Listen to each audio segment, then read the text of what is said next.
What's up, YouTube? I am the Vanilla Nerd, and today I want to talk about Star Wars Episode 8, specifically how it was a bad sequel to Star Wars Episode 7, some of the plot hooks it missed out on and didn't take advantage of, and some of the plot hooks it tried to talk about but ultimately failed, in my opinion. But regardless, before I get into it, I do want to say spoilers for Episode 7 and 8 of Star Wars, because those are the two movies we'll be talking a lot about, but also I'll throw in Star Wars Episode 9 as well, since I'll be talking about how 9 attempted to pick up on some of the plot hooks from Episode 7 and how that failed too. And then lastly, just general minor spoilers for the rest of the Star Wars universe at large, since all of the movies are interconnected. Okay, so last week I released a video about my biggest problem with the sequel trilogy being the lack of planning, and I showed up two lists on screen about the plot hooks that were not taken advantage of, not followed through on from Episode 7 to Episode 8, as well as from Episode 8 to Episode 9. And I want to go deeper into that now. I want to talk about what are some of the plot hooks that were missed, and I want to talk about why each of these plot hooks matter to me and what's important about them and stuff, because I didn't really get a chance to deep dive explain all of that in that previous video. So that's what we're doing today. And lastly, before we get into this, I do want to acknowledge that while I am focusing on Star Wars Episode 8 and 7, and specifically the way 8 failed 7, I do want to acknowledge that Episode 9 was just as bad. Episode 9 failed Episode 8. It did not follow through on any of the plot hooks that Episode 8 laid down, and it was really a struggle, which is very unfortunate. This video is not meant to be this gang up on all of Episode 8 and let me tell you more reasons why it's a bad movie. This is a video criticizing the sequel trilogy as a whole and the lack of planning, specifically looking at the lens of Episode 8 and Episode 7, the discrepancy between those two films, because there is a large discrepancy. Whether you like 8 or not, whether you like 7 or not, whether you hate both or not, it doesn't matter. The point is that those two movies are supposed to be direct sequels to each other, and yet they feel completely disconnected. And in this video, I'm going to talk about why and go into depth. Okay, so up on screen, I have the full list of plot hooks that were completely missed and plot hooks that were kind of addressed, but albeit poorly. And I'm going to go through each one of them and talk a little bit more in depth about why they were failed or not. And we'll get into it. Starting with number 1, we have Anakin's lightsaber, specifically Rey's connection with Anakin's lightsaber, because in Star Wars Episode 7, there were two scenes that she had with the lightsaber that were pretty significant, right? The first time she touched the blade, she got this Force vision, and then at the end of the movie, Kylo tries to summon the lightsaber to him through the Force, and it instead goes flying past his head into the hands of Rey, which makes it seem like there is this strong connection between her and this lightsaber, and yet that's not further explored whatsoever. In fact, by the end of the trilogy, we still have no idea why any of that happens. The best thing I can say for that lightsaber is that most of the time it was fighting for the light side, besides that small portion where it killed lots of younglings, but most of the time it was a light side coded lightsaber, and so maybe it felt a kinship to the light side in Rey and went to her instead of Kylo, who was of the dark side, but still it was very poorly explained in the sequel trilogy as a whole, and in the movie where it should have been explained in Star Wars Episode 8, instead they just have Luke toss it over his shoulder and it gets kind of ignored, which is frustrating. The next 5 are backstories that were not further explained, starting with Maz Kanata. Now, if you don't remember, she's this lady with kind of the lens glasses. She was a really cool and interesting character, a great addition to the Star Wars universe, another long-lived species, but she didn't have the Force, but she knew of the Force, and she had Luke's lightsaber. There was a lot of interesting things with this character that they could have gone, and she wasn't used at all in this movie. Okay, yes, she was in a cameo, hologram, told Finn to go on and use the side quest, but she really wasn't used or explored all that much deeper, and it's really, really unfortunate. I would have loved to have seen more of Maz Kanata, to have delved deeper into her backstory.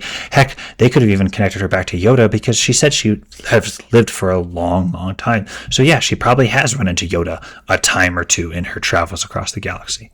But I digress. The point is, Maz Kanata was a really cool character that I would have enjoyed seeing more of, and they didn't follow through on her at all.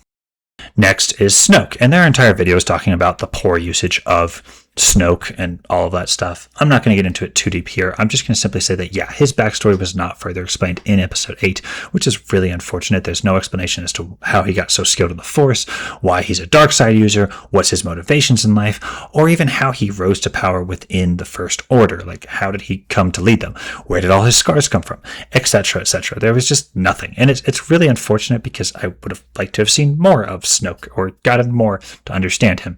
Instead, Episode 9 came back and and retconned in that he was a failed clone of Emperor Palpatine, is I think what they mean by this weird vat, but yeah, not much more than that for this character. And I'm sure there are comics and other ancillary stories that explain him a little bit further, but I shouldn't have to go to the comics to understand who this character is. And yes, I don't need an entire explanation as to his motivations and whims. Notably, Emperor Palpatine did not have his motivations fully fleshed out in episode 6, but still, it would have been better to have something. And instead, they gave us nothing in episode 8, which is really unfortunate. Next, we have the Knights of Ren. And again, these guys aren't further explored whatsoever. We have no idea about their backstory, about their origins, about how they work or anything. And I think it's a really cool concept, though, that they didn't take advantage of, because it's a knightly order that's not a Jedi Knight, but they still are Force-oriented. It's really cool and interesting, and I would love to explore more about it. But then in this movie, in episode 8, unfortunately, Kylo just breaks his helmet because, Snoke consults him about it, says you're hiding behind that mask, which is really dumb considering in episode 7, Snoke calls Kylo Ren Master of the Knights of Ren, seemingly proud that he has such a skillful student under his wing who was the Master of the Knights of Ren. But now in this movie, he's suddenly offended by his helmet, offended by the mark that marks him as a Knight of Ren. It just it doesn't make sense, and it bothers me. Next, we have Captain Phasma. Again, no backstory, no explanation as to who she is or what she's doing, no explanation as to why she has such cool silver, shiny, reflective armor, which I guess is retconned now to be Beskar. Kind of cool. There's maybe a connection to Mandalore there. Again, not explored whatsoever, and I get the Mandalorian hadn't come out at this point, but still, very frustrating. Regardless, I thought there was going to be like a connection between her and Finn, because like she was his commanding officer, and Finn was very excited to be in charge of her now at the end of episode 7, when they captured her and used her to shut off the shields. But still, there was really not much there for her character, and they didn't explore it anymore in this movie, which is just really frustrating, because I think if they had developed her character, if they made her this like harsh drill sergeant for Finn, then their fight against each other would have had more stakes and would have been more important. But it wasn't there whatsoever, and so yeah, Phasma is another wasted Star Wars character down the drain. Lastly, in terms of characters' backstories that were not explored, we have General Hux. And yeah, again, his backstory isn't explored. There's no explanation as to why he is so devout to the First Order and why he really wants to lead it or anything like that. He doesn't seem to be like one of the stormtroopers who was taken at birth and trained, which he, proudly tells Kylo Ren back in the first movie. And, he was a intimidating presence in Star Wars Episode 7. And in Episode 8, he was just this goofball. He was this failure. He got lured in by Poe Dameron's fake stalling and stuff. It was just dumb. And it's really unfortunate that they wasted Hux to the point where in episode 9, it made even a modicum of sense for him to betray the First Order in order to stop Kylo Ren. I hated all of it. I don't like General Hux. I'm sad that he was so wasted, because he was really cool when he was like delivering that speech on the Starkiller base, and he was really cool in other scenes in episode 7. It seemed like there was a power struggle between him and Kylo Ren, who earned Snoke's favor more or less, but we didn't get to dive into that anymore in episode 8, and that's really unfortunate. But speaking of the First Order, let's talk about them, because the First Order isn't explained any further. It would have been really cool to get some lore as to how they were formed, how maybe like there was an admiral who took a Star Destroyer or a small fleet of Star Destroyers and fled the galaxy in order to start the First Order and keep the Empire alive in some small way. I don't know, but it wasn't explained any further, and it's really unfortunate. It also would have been nice to just learn more about the Order in general, right now as it stands. I don't need the lore, but explain to me, how many resources do you have? How much manpower do you have? How much naval power do you have? Is it conceivable that you could take over the galaxy? Is it not? I don't know. It's not really explained, and it's really frustrating as a fan of Star Wars, because there's no further explanation to them. You have to go reading in the comics or the ancillary materials or the reference books to understand why the First Order came and rose to be, and that just leaves the door open for that to be retconned in future movies, which is frustrating. And pretty much all the same could be said for the New Republic. Like, why was the New Republic not effective? How does the destruction of the capital planets of the New Republic affect the rest of the galaxy? What does this mean for the future of Star Wars? Nothing, really. And what really bothers me is that, so I get the Starkiller Base destroyed all these planets, but presumably there'd be spaceships in space away from these planets that could launch a counterattack against the First Order. It would have been cool to see, maybe not all of the spaceships. Maybe there were some ships docked on the New Republic capital worlds that got blown up in the explosions. But it would have been cool to see if there was a standing fleet of New Republic ships coming to the aid of the Resistance, being okay, yeah, now we believe you that the First Order is a problem. How can we help? But there was no mention of the New Republic. Nothing. It's just not there. Very frustrating.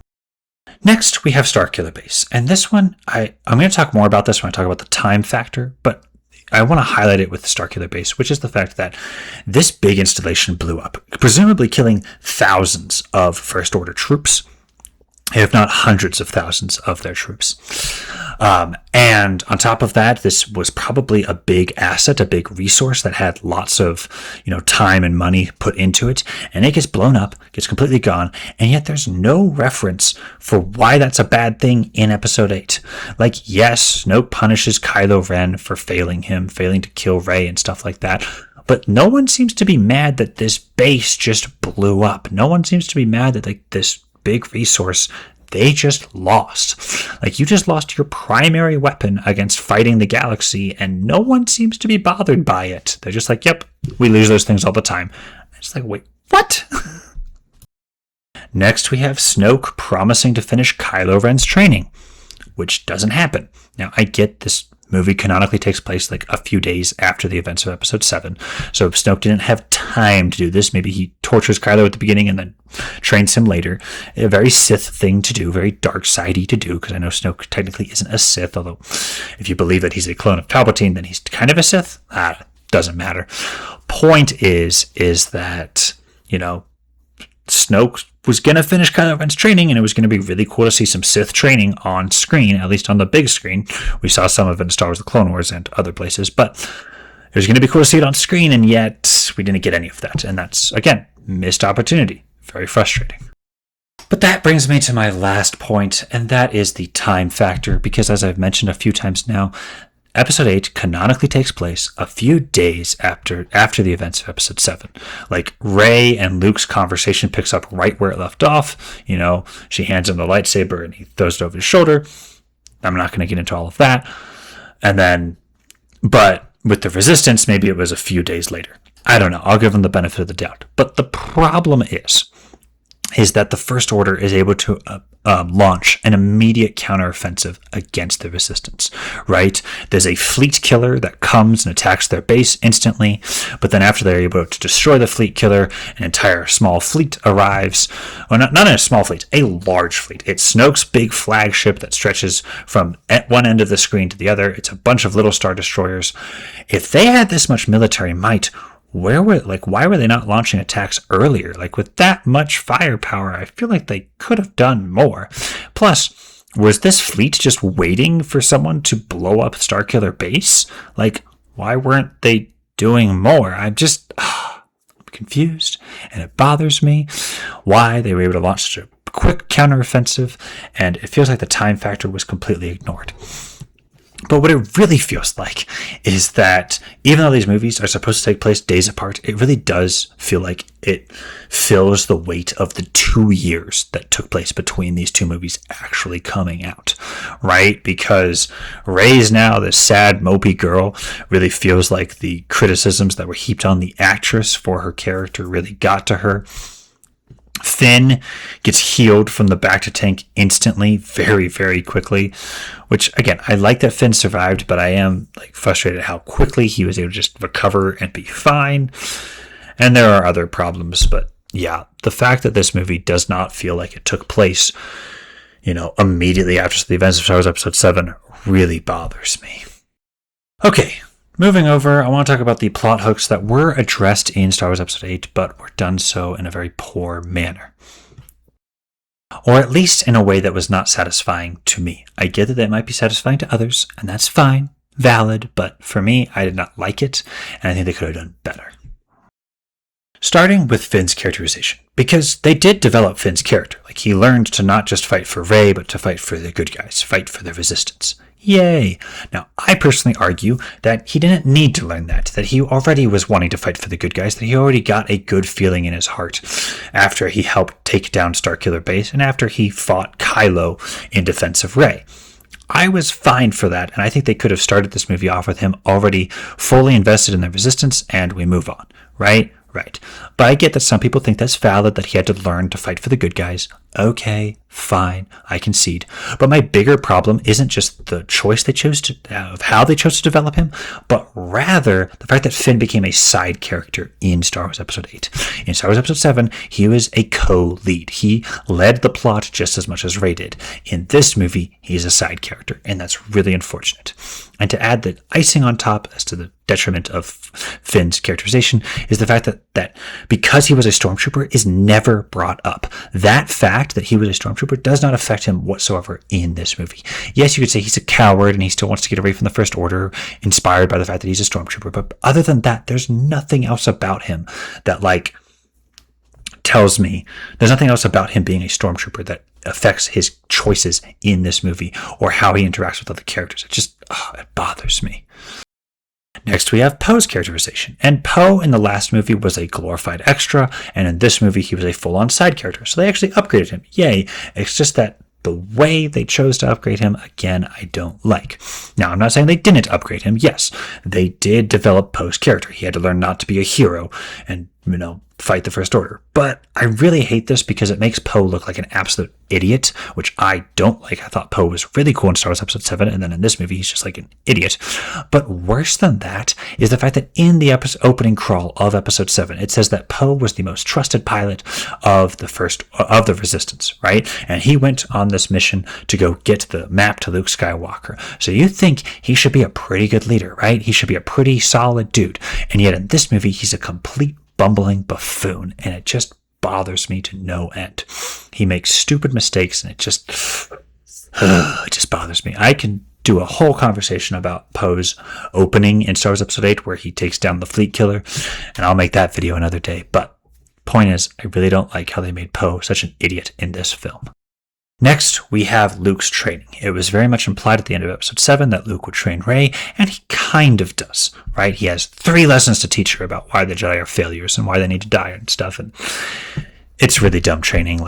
I really don't like how poorly he trains Rey. I feel like he could have done better, and it bothers me. Regardless, the characterization of Luke is also been very much talked about at length on this platform, so I'm not going to get into it. I'll simply say that I don't like that the training was done so poorly and not actually followed through on in a satisfying or enjoyable way. Next, we have Rey's parents, and oh boy, is that a subject of a lot of discussion. Firstly, I will say that I don't like that Rey's parents are nobodies. It was such a big plot point of Episode 7 that she wanted to find her family, that she wanted to figure out where she came from and all of that. And so to just rip that away from us to say that that they're nobodies felt really dissatisfying as a viewer. I would have been fine if it was the easy answer, like she was Luke's daughter. I don't need it to be some big twist and reveal. But I would have preferred it to be something, because elsewise, all the build-up from Episode 7 just falls on deaf ears. I will say, as I said in my previous video, I do like the idea that someone can come from nothing and can be important and powerful and awesome. That's a great idea. The person they should have done that with, though, the character they should have done that with, is Finn, not Rey. And on top of all of that, because Kylo Ren was the only one to say that Rey, your parents are nobodies, they ran into the Episode 6 problem, where in Episode 6, George Lucas was strongly cautioned by a child psychologist, you need to have a good guy confirm that Luke's father is Darth Vader. Elsewise, the kids aren't going to believe it. So he threw in a scene where he talks with Yoda, and Yoda confirms, Darth Vader is your father. Without that confirming scene, it leaves the door open for that to be contradicted, because villains lie. And case in point, in Episode 9, it was contradicted. Rey's parents are no longer nobodies. She's now the granddaughter to Palpatine, and her father was a clone of Palpatine, a failed clone that didn't have the Force. It's dumb, it's stupid, and it's convoluted, and it just goes to show that they did not plan this trilogy out from start to finish, and it bothers me. Next, we have Kylo's fall to the dark side. While they did kind of show his fall, with Luke attacking him in his sleep, they showed that scene 3 different times. The only scene we have of his fall to the dark side. And while we have that scene to explain why, Kylo Ren hates Luke Skywalker and stuff, there's no further explanation as to why he fell to the dark side. There's no further explanation as to how he first met Snoke. That could have been cool to see. Or how he first started listening to the dark side. Nothing. What we get from Adam Driver's excellent performance of Ben Solo is that his parents abandoned him to Luke, and he blames his parents and he hates them, so he tries to be on the dark side as much as he possibly can in order to get back at his parents or something. That's what we get all from the excellent acting of Adam Driver. Very little of that comes across on screen. There are some good scenes between Ben and his parents, but outside of that, there's just not much, and it bothers me. So I would have liked to have seen more of Kylo's fall to the dark side. Not saying it wasn't present in this movie, just saying they should have shown more. And lastly, coming down the home stretch, let's talk about Rey's vision, because she has this vision, and while 1 or 2 of the scenes were further explained in this movie, most of them were not. There's still no explanation as to why this vision matters, what each scene means. To this day, you can go back and watch Rey's vision on YouTube, and half the things in there, you'll be like, I still don't know what that scene is. I still don't know what that means or what that's showing. And that's a problem that could have been solved in Episode 8, or at the very least, Episode 9. But again, this trilogy was poorly planned out. I will say, this movie does kind of address Rey's vision. There is an explanation as to, we do get to see the shot of Luke's robotic hand touching R2-D2 again, and seeing the Jedi Temple fall. But besides that, there's not much else that gets explained, at least not satisfyingly to me. Maybe you disagree. Alright, so those are all the plot hooks that I think the Episode 8 failed to follow through on from Episode 7. Some of them they attempted to follow through on, but failed. And it's really unfortunate because there was a lot of potential laid down by Episode 7 that Episode 8 just didn't take advantage on. And it really hurt the movie of Episode 8, in my opinion. As I've said a million times throughout this video, but I'm going to say it one more time. This is not just a problem with Episode 8. This is a problem with the sequel trilogy as a whole. They did not plan it from the beginning, and it is painfully obvious. I am choosing to use the connection between Episode 7 and Episode 8, or lack thereof, to explain that in further detail. But this is also a problem when you go from Episode 8 to Episode 9. This is also a problem when you look at the foundation that Episode 7 laid down. So yeah, even though this is beating up on Episode 8, this is true of really all of the movies. But that's the video for today. Sorry it was a bit rambly. I did not have a chance to script this one beforehand. I usually do, or at least I have been doing that in recent videos, and I've been really enjoying it. Didn't do it this time. We'll get back to that eventually, but yeah. For now, this is just kind of quick thoughts on this. I say quick, and this is a 23-minute long video, but that's beside the point. Point is, these are my thoughts towards Episode 8. What are your guys' thoughts? Tell me all that in the comments down below.